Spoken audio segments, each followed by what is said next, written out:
Hello and welcome to the program. My name is Luke Hunt. This is another episode for Beyond the Mekong, and with me today is Judah Tana. Now, Judah is with Global Advanced Projects. He's a specialist in human trafficking, forced criminality, and he has been based around Mae Sot, the Thai-Burma frontier, for the last 2 decades. Judah, welcome to the program. Thank you very much. As we both know, that human trafficking has changed enormously over the last few years, particularly since COVID, and the way the criminal networks have taken it over, and it's evolved more and more into scam compounds. You've seen a lot of this. You've rescued, as I understand it, hundreds of people. What is the situation now, and how is it evolving looking ahead? Yeah, I think the system that's in play now that we see along this border region of Thailand and Myanmar and the wider Mekong region, it far beyond blows our imagination of what it's become. Right. We look at it as being one of the largest human trafficking events in history, with more than 400,000 people being moved from over now 60 countries into this region in order to be forced into scamming. The problem in it is that it goes beyond what we would have normally associated with scamming. Because of the AI technologies, with the advancement of technologies, these criminal enterprise groups, these which come from the Chinese crime syndicates, they have spent millions of dollars in the development of high-end AI in order to be in front of every country that's in the world right now. And so when going into meetings with local law enforcement, or even in international meetings of government groups and government minds, we look at it being about 2 years behind. We're about 2 years behind the technologies that they have in these scam compounds. And so they're so sophisticated, even the idea of how they capture these victims of human trafficking, how they entice them to these job offers. It's not about enticing a naive person that's looking for a job. They are focused on PhD holders, people that have master's degrees, educated people, in order to come and work in these machines, these centers, which sole purpose is to reach out to every corner of the earth and basically trick people by using technologies that are so far advanced into releasing their money into investments, into cryptocurrency, into real estate investments, and it just keeps going. And it seems like there is really Love no scams, end. shame scams. Yeah. I was down on the Burma border about a month and a half ago in this particular area, and there was a Chinese casino and like an entire city built behind it. I was absolutely gobsmacked by the sheer size and how many people these, like what we call compounds, or even SEZs, the special economic zones. I was staggered by the sheer size. It's unbelievable. Most people, even the people in the compound, don't realize how big they are because they're not able to walk around. But we have people that study these compounds and then come and actually stand in front of them at the river, and they're silenced by the sheer size of them. To see as far as the eye can see, east to west, Right. these mega cities that have been built now, just in the shortest amount of time, 3 years, and they've taken up hundreds of acres of land, and there's just skyscrapers and buildings and units housing tens of thousands of people whose sole job is scamming. It blows your mind. And it's just like you said, you stand there and you're gobsmacked by what you see. Yeah. And there's not one of them. There's not two of them. There's not 10. There's not 20. There's not 30. There's, even in our region, more than 40 centers that are developed. Right. And all of them are just getting bigger and bigger and bigger. And that's just along our river system. Then you've got Cambodia, you've got Laos, you've got China border, Myanmar, Thailand, and now we're seeing them move into the Philippines, Sri Lanka.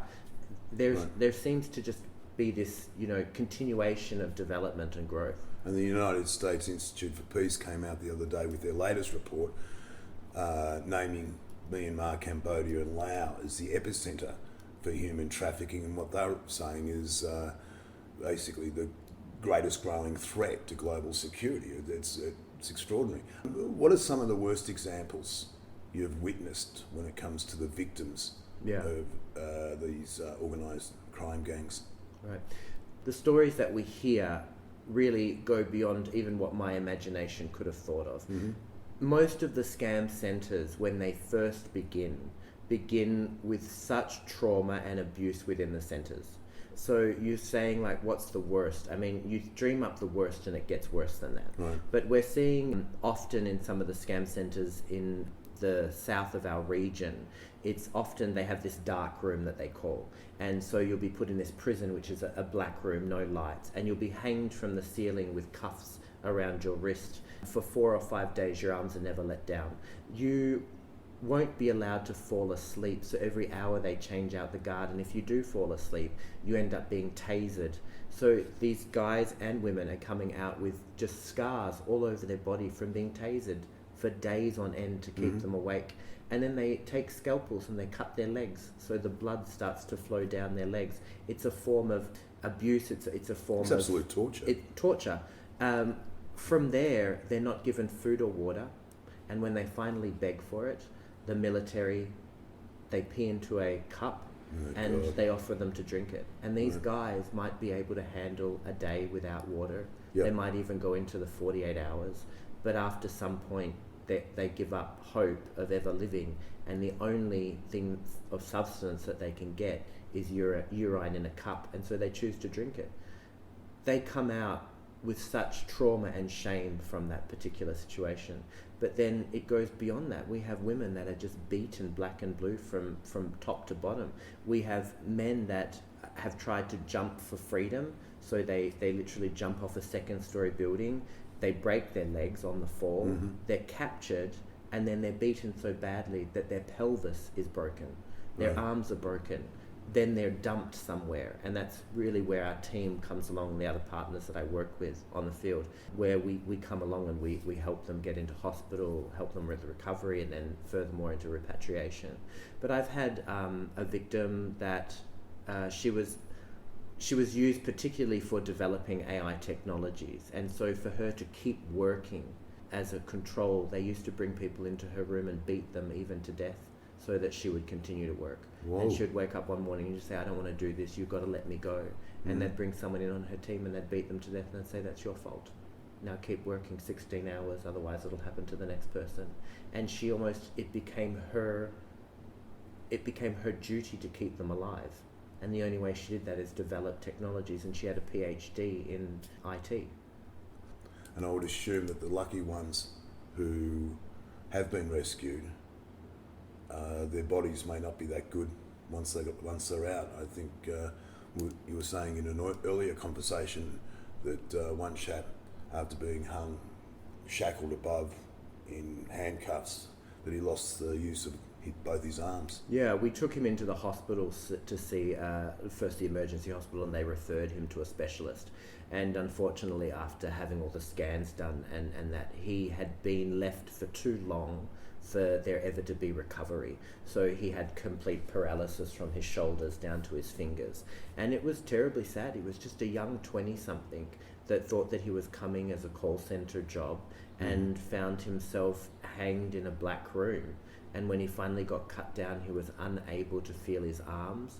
They paid, I think, $7,000, his family, to get him cut down from that roof. And they left him so many days after before he was allowed to be dropped into Mesot. The time period that they took meant that what surgical things needed to be done, it was too late, and the paralysis would be permanent. And he had to go home, knowing that he had to go home with not only the scars, the emotional scars he carried from the abuse, the physical ones that go into his future. And unfortunately, he comes from a very difficult country, a country that is in civil war at the moment. And so his idea of trying to get out for a better life, he's being returned now, not even as a complete man any longer that can work. He's not able to look after himself any longer. Right. What is the process, in as much as you can talk about, but how do you rescue someone from a compound? Is there a typical way? Yeah, so really, it's very difficult. The area in which we work, the borderline, is closed, You can't possibly just go to that area.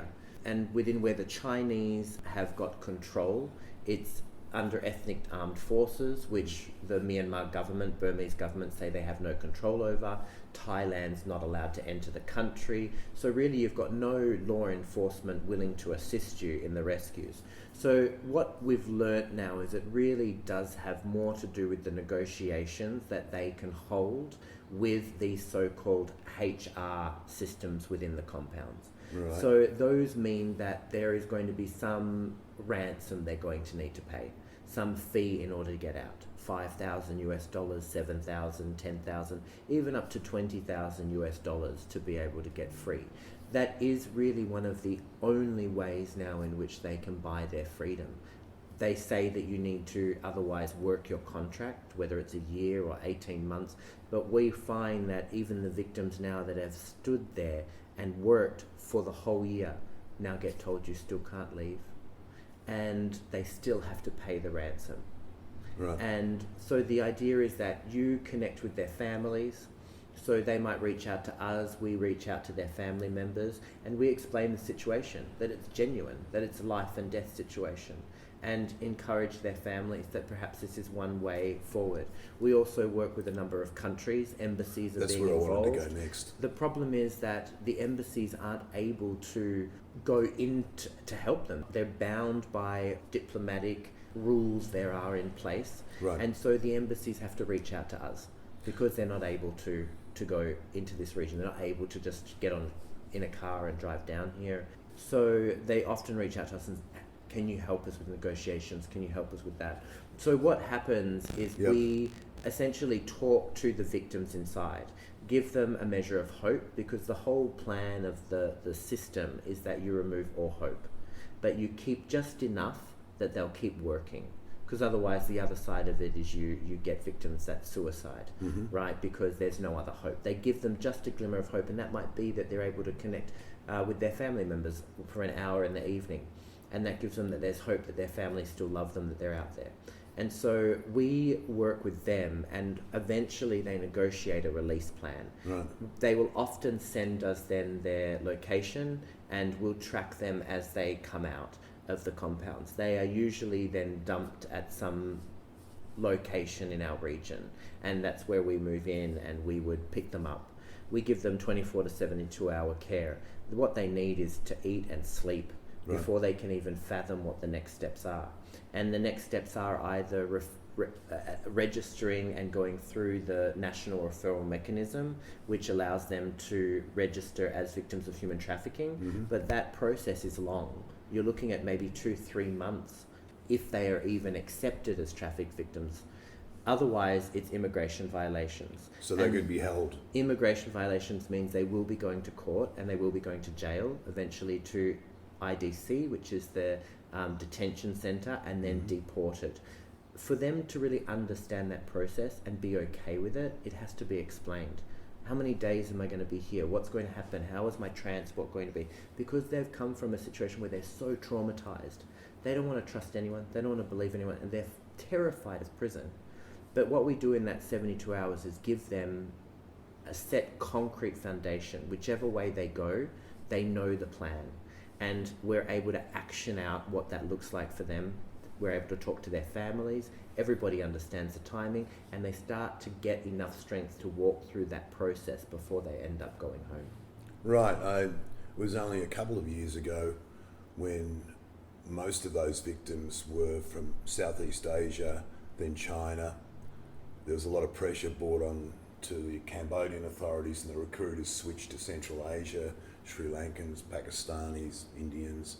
And now, as you were just saying, and according to the US IP report that I mentioned earlier, the victims are coming from like 60 countries, including Uganda, Morocco, across Africa. It's absolutely extraordinary, and there doesn't seem to be a system in place that would enable the various embassies or the governments to kind of get involved, intervene. I mean, Myanmar's on the verge of being a failed state. We're sitting in Mae Sot. We're 20 kilometres south of Shui Koko, where I remember being told that there were 10,000 being held there. That was about 12 months ago. And the idea of 10,000 people being held in one compound, I found at that time incredulous. But now, it just seems like a spit in the ocean. It's tiny. What should be done next? There's obviously a role for international policing, Interpol and the authorities. There's also the Chinese are trying to get more involved through their law enforcement, and I don't think anyone would begrudge them that. What has to be done next? Yeah, I think the difficulty is that everyone has a right to travel. Right. And in most cases previously, when you're looking at forced criminality or we're looking at human trafficking, it was always done in the shadows. Mm-hmm. Now it's not. Right. Now the jobs are being offered on mainstream. And so to pick and choose between which ones are scams and which ones are genuine is impossible. Mm-hmm. The centres are so set up, so sophisticated. They do job interviews on Zoom. They give you documents to sign, contracts. You can look up addresses of buildings, they exist. You can look up phone numbers, you can call them, you can check on the website. Everything is laid out for them to look genuine. Right. And you would have no clue either way. And so a government can't stop somebody from applying for a job. And the wonderful part of our world is we are becoming a world where be born in one country, study in another, and then move and work somewhere globally. It's a global market. And so it is normal for these countries, like you said, Uganda or Morocco, it is normal for these countries, for these educated university graduates to find jobs elsewhere. And so they use recruiting companies which are legitimate globally in order to get jobs somewhere else. So it's not so far-fetched that they actually take a job in Thailand in a call center that would tick all the boxes that they wanted for their career or their job. And so they get on that flight and they come. It's too difficult to police because there's no shadows in which we're looking. Right. It's right there out in the open. What do we need to do is, I think, obviously prevention's a huge part. Governments perhaps are a bit lax on really getting the message out there to help stop their citizens from really going after these jobs. Essentially, when they get here and then they get trafficked down into Myanmar, and then over into, trafficked down into Mesot and then over into Myanmar. Right. Essentially, there's nothing more a government can do. They can't diplomatically step over that line and start to work in another country without an invitation. So it's hard to imagine really what the next step is. You've got governments that are looking at the technologies and really trying to go after that, understanding where the money's being laundered, how it's being moved through Go or online accounts, all those things. One of the last reports from Interpol, I think, said $3 trillion in the year to do with scams and to do with this online criminal network system. We thought it was a big number when it got to $200 billion. Right. We thought it was unimaginable. These governments are running to try to catch up and figure out what's going on. And then you've got the countries who are looking at their citizens that are travelling globally and trying to understand how are we going to prevent that. But I think the conversation needs to be had within our countries, whether it's in our newspapers, on our televisions, in our news reports, at our airports. Yep. You know, before you get on that flight, if you end up in Mesot, you're in the wrong place. Don't get on the boat. It's such a simple tagline, but a lot of these victims, they don't really know what's happening, but they do learn that they get to Mesot. Yeah. Only they're unknowing. If at that moment they knew don't get on the boat, they could actually prevent all of the next months or years that they have in captivity in this actual human trafficking crime syndicate inside these compounds. They could help themselves by just understanding they've jumping out before it's too late. It's like trying to fight this new brand of criminality with old school tools.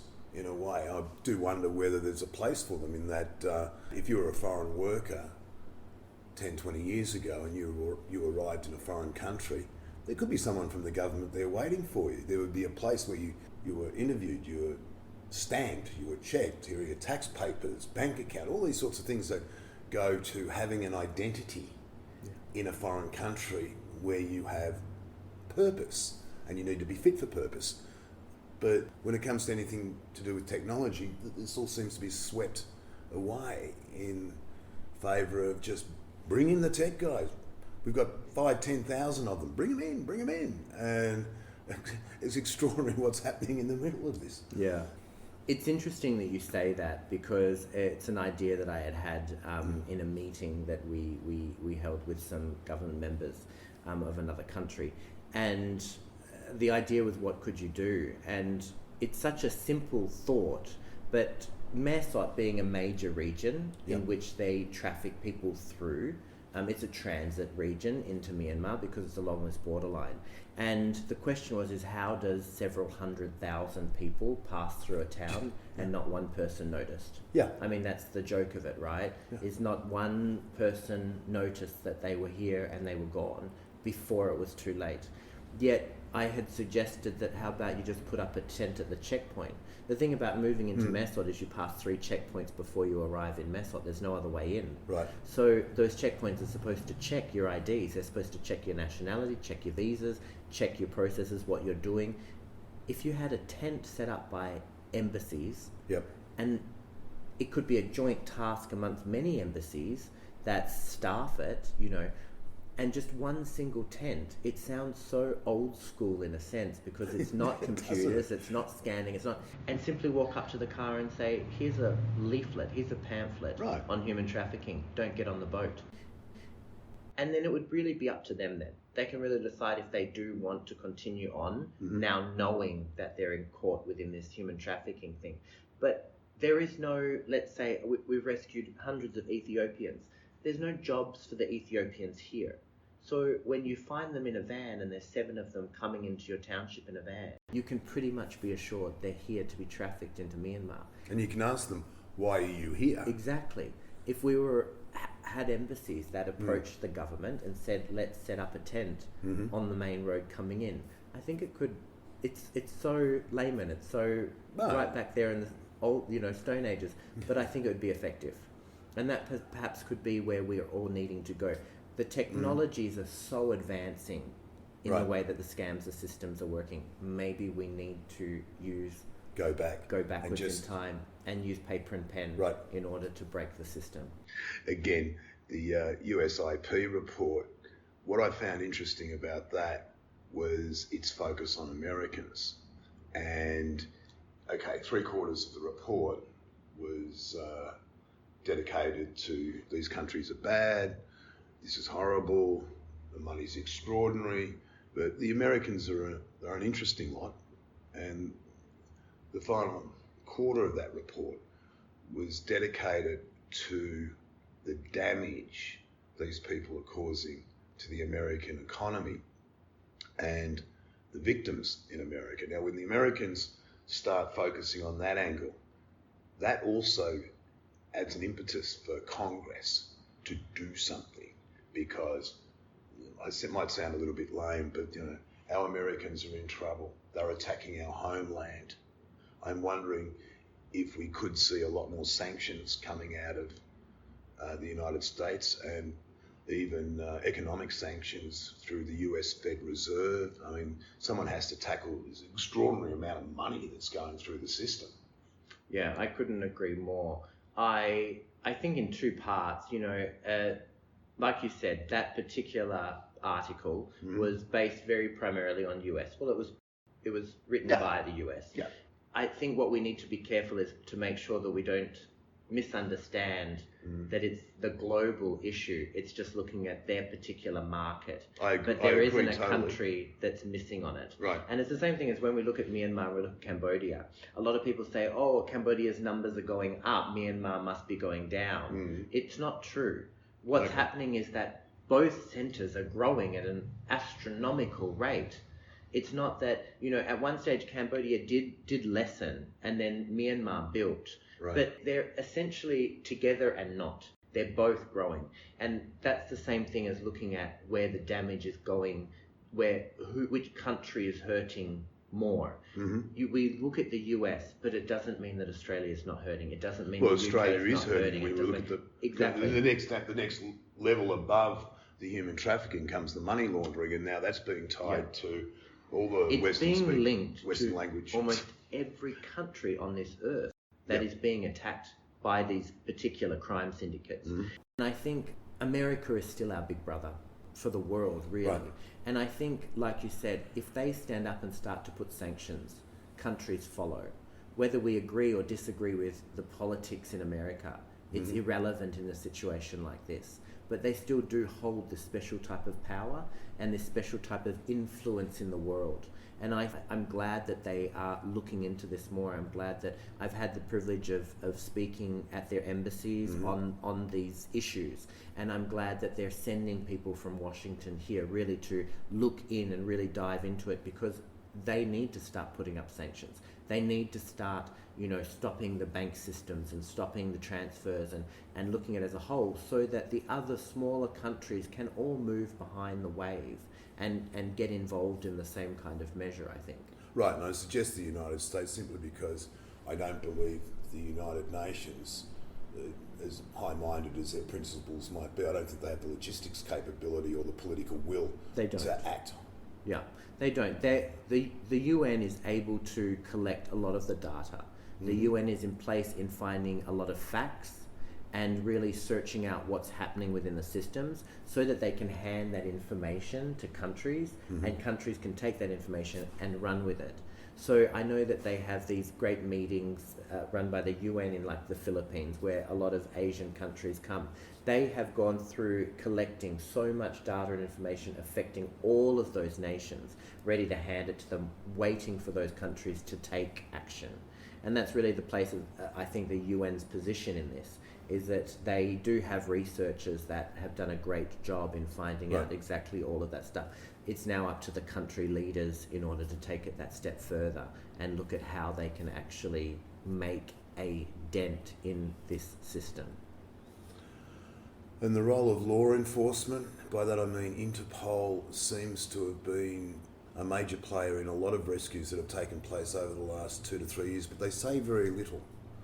And that could be for very good reasons as well. I'm not casting any aspersions. Yeah, as being someone that's involved with this particular human trafficking for forced criminality on the borders of Burma, I have really not seen Interpol much. Right. In broad meetings that host international governance coming to meet, or more in the private areas of private meetings, I really haven't seen or heard of Interpol much. I often get asked by victims, I'll contact Interpol, they'll do something. Unfortunately, in my situation, I haven't seen that.